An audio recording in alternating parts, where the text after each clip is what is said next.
엘리야가 사르밧 과부의 집에 있은 지 3년 만에 아합 왕에게 보이라는 하나님 말씀이 임합니다. 그러니까 엘리야가 처음 등장할 때도 아합 왕 앞에 나아가서 하나님 말씀이 없으면 수년 동안 비도 이슬도 있지 아니하리라고 공개적으로 드러냈어요. 그리고 그 후에는 굴에 숨어 있었고, 그리고 사르밧 과부의 집에 하나님 은혜를 공급하고 그 아들을 살리는 놀라운 기적을 행하지만, 이런 기적들은 아무도 모르게 오직 그 가정만 알도록 은밀하게 진행됩니다.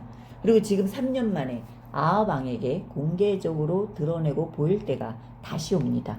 그러니까 이처럼 하나님의 일하심에는 나와 내 집만 알 수 있는 이런 깨달음, 회복, 도움, 이런 은혜들을 주시면서 우리가 잠잠히 믿음을 갖게 하는 시간이 있게도 하시고, 또 많은 사람들 앞에서 주님에 대해 드러내고 공개적으로 믿음을 보일 때도 있고, 그러니까 이렇게 은밀함과 드러남을 반복적으로 경험하게 하십니다. 그러니까 엘리야도 굴 속에 숨어서 잠잠히 있는 동안 까마귀를 통해서라도 먹이시고 돌보시는 하나님을 알아가고, 또 그 하나님에 대한 믿음이 생기는 시간이 있었기 때문에 사르밧 과부에게 두려워하지 말고 하나님을 믿어보라고 강하게 말을 할 수 있었던 거예요. 그리고 죽은 아들을 살리는 놀라운 기적을 경험하고 그 흥분된 상태로 자신의 능력이냐, 내가 뭐 다 할 수 있는 것처럼 바로 아합 왕 앞에 간 것이 아니라, 하나님께서는 3년 동안 이 엘리야를 잠잠히 있게 하신 것도 앞으로 더 크게 드러내고 증거할 때가 있다는 것이고, 더 치열한 영적 전쟁, 더 강한 어려움과 공격이 기다리고 있기 때문에 하나님께서는 그때를 위해 잠잠히 깨닫고 기도하며 믿음으로 준비하는 시간을 갖게 하신 겁니다. 그리고 때가 되자 공개적으로 드러내며 보이라고 하십니다. 만약에 하나님께서 이런 깨달음과 은혜들을 주시지 않으면 우리는 그저 제약된 본성만 나오게 됩니다.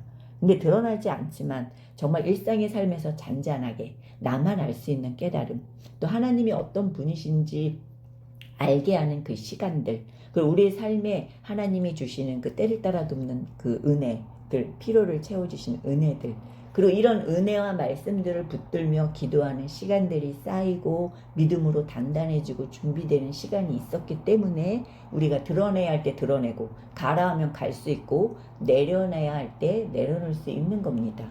그래서 우리가 지금 내 삶이 크게 뭐 좋은 일이 없이 평범하게 흘러가는 것 같다 할지라도, 이런 평범한 삶에서 잔잔하게 깨닫고 기도하고 붙들었던 은혜들이 결정적인 순간에 순종할 힘이 되고 믿음의 힘이 되어주는 겁니다. 그래서 우리가 뭔가 큰일이 생기기만 바라기보다 우린 주님 앞에서 자리를 꾸준히 지켜가는 시간들을 가지기를 바랍니다. 오늘 18장 3절에 보면 야합이 왕궁 맡은 자 오바냐를 불렀으니 이 오바냐는 여호와를 지극히 경외하는 자라. 이세벨이 여호와의 선지자를 멸할 때에 오바냐가 선지자 100명을 가지고 50명씩 굴에 숨기고 떡과 물을 먹였더라. 이스라엘 역사상 가장 악한 왕이라고 불리는 아합 왕의 비서실장 또는 국무총리급 되는 오바냐가 하나님을 지극히 경외하는 자라고 합니다.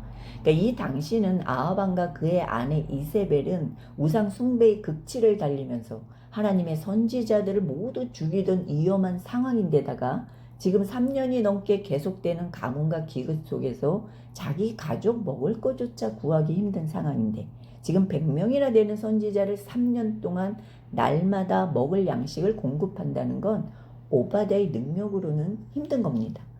만약 오바냐가 자기의 생명과 안전과 삶이 아합 왕에게 달려있다고 생각했다면 오바냐는 아합 왕의 눈치를 살피고 비유를 맞추려고 하지, 이 선지자를 섬기는 것을 감히 실천으로 옮기지는 못할 겁니다.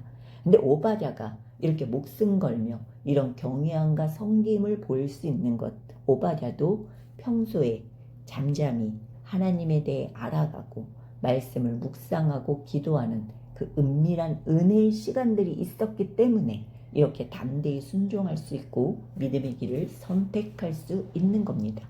그러니까 이처럼 우리도 이 세상에는 믿는 자 믿지 않는 자 함께 살다 보면 내 직장 상사나 가까이 지내는 사람 중에 믿는 자를 너무 싫어하거나 기독교는 무조건 거부감을 드러내는 사람을 만날 수도 있고, 그리고 생각지 않은 공격과 어려움에 처할 때도 있습니다.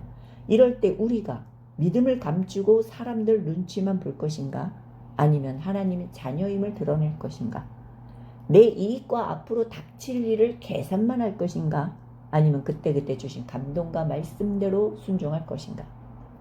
하나님께서는 분명 이런 순간들이 우리에게 올 것을 아시고 우리 일상의 삶에 잔잔하게 내 마음에 깨달음도 주시고 우리 가정에 또 은혜를 반드시 주셔서 하나님을 더욱더 믿게 하는 그런 시간을 반드시 주십니다.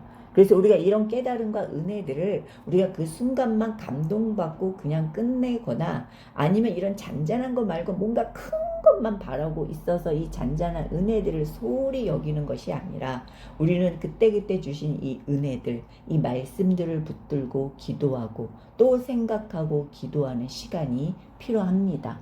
그래서 우리가 결정적인 순간에 주님을 드러내고 믿음을 보이고 그리고 아주 자연스럽게 우리에게 온유함이 나오고 또 분노를 다스리고 또 진실된 표정과 또 우리 언어들이 나올 수 있는 우리 모두가 되기를 바랍니다. 근데 우리 오늘 18장 5절에 보면 아합이 오바댜에게 이르되 이 땅의 모든 물건원과 모든 내로 가자 혹시 꼴을 얻으리라 그리하면 말과 노새를 살리리니 짐승을 다 잃지 않게 되리라고 두 사람이 두루 다닐 땅을 나누어 아합은 홀로 이 길로 가고 오바댜는 홀로 저 길로 가니라. 지금 극심한 가뭄과 기근에 아합 왕이 물을 찾고자 하는데 근데 아합 왕이 물을 찾는 목적이 말과 노새를 살리기 위해서입니다. 이 말과 노새는 아합 왕의 개인 재산이자 권력과 힘의 상징이에요. 지금 가뭄으로 백성들은 굶어 죽어가는 상황인데 이 아합 왕은 백성들의 고통과 생명에는 관심이 없고 오직 자신의 소유, 자신의 이익에만 집중되어 있습니다. 엘리야나 오바댜가 평소에 하나님과 말씀과 그 하나님의 은혜들을 생각하고 알아가고 또 기도했던 것이 결정적인 순간에 믿음과 순종으로 나타나듯이 이 아합은 평소에 하나님과 말씀은 전혀 생각하지 않고 기도하지 않고 오직 내 것이 잘못되면 어떡할까? 어떻게 하면 내가 잘 될까? 이런 것만 생각하고 있으니까 아주 중요한 상황에 정말 백성들의 고통과 생명을 생각하기보다 평소에 자기가 품은 대로 나오는 겁니다.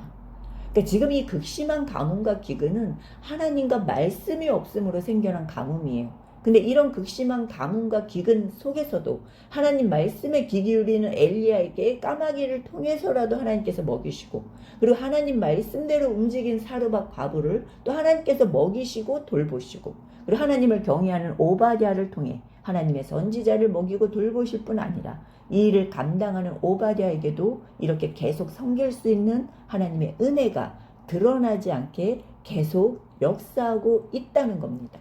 그러니까 우리도 아무리 극심한 기근과 어려움이 있다 해도 하나님을 의지하고 말씀을 따라가는 자에게는 마르지 않는 은혜의 물줄기가 계속 흐르게 하신다는 겁니다. 하나님께서는 이런 마르지 않는 은혜의 물줄기를 계속 공급해 주시고자 지금도 여러분의 평범한 일상의 속에서 순간순간 내 마음에 깨달음 주시고 회개할 마음도 주시고 필요를 채우시는 은혜를 공급하고 있습니다. 그래서 우리에게 주신 이 하루하루가 하나님이 일하시는 너무나도 소중한 시간들인 겁니다.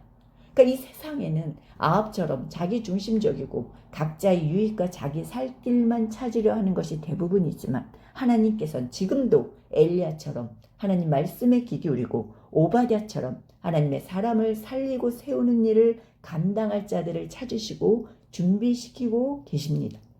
우리 교회가 모든 성도님들이 이렇게 준비되고 쓰임받기를 원합니다. 그리고 우리가 현재 혹여 내 10년과 삶의 가뭄과 기근 같은 시간을 지나고 있다면 우리가 아합과 같은 길을 가는 것이 아니라 생명의 근원 되신 주님을 찾고 말씀을 붙들며 기도하길 바랍니다. 하나님은 까마귀를 통해서라도 먹이시고 마르지 않는 생명수로 여러분을 반드시 먹이시고 살게 하십니다. 그리고 여러분을 통해 또 다른 사람들을 살리고 먹이고 주님을 알게 하는 영광의 통로로 쓰임받게 하심을 주님의 이름으로 축원합니다.